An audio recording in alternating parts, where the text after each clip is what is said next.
Okay, so we have all experienced some type of wounding throughout our lives. The thing is not that we are wounded. The thing is figuring out what those wounds are and healing those wounds so that they could stop showing up in our life because they keep us from our most authentic selves. So, what I am going to do is share some of the wounds that I identified within myself that I had to heal and release.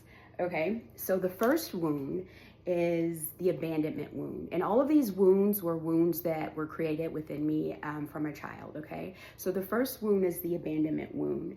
And that taught me to seek myself through others because I was afraid of being alone and I didn't know my worth. So I would attach myself to unhealthy experiences, unhealthy relationships. Not only would I attach myself to those, but once I found out they weren't good for me, I would still stay because I was too afraid to be abandoned, okay?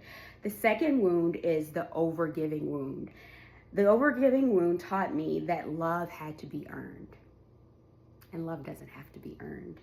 The next wound is the self-sacrificing wound. And I think a lot of women struggle with the self-sacrificing wound because we are groomed from childhood to believe that everyone else outside of us are more important than us, and that we are to, make sure that everybody else is good before we are.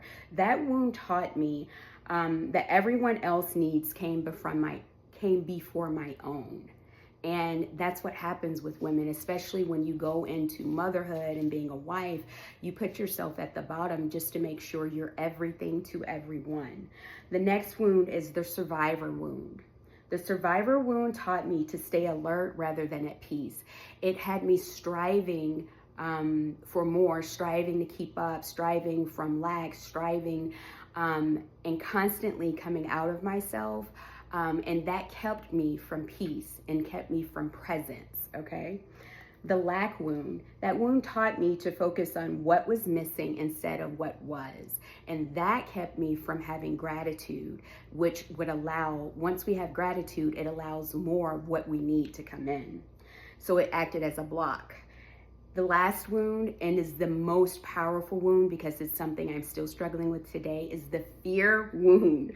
Oh, the fear wound taught me to hesitate when my soul already knew the answer. So I feel like the fear wound was so ingrained within me that it was a part of me that I couldn't differentiate between my own thinking and when I was thinking in fear until God pointed it out to me. And this is what it is to heal a wound. First, you have to bring awareness around that wound.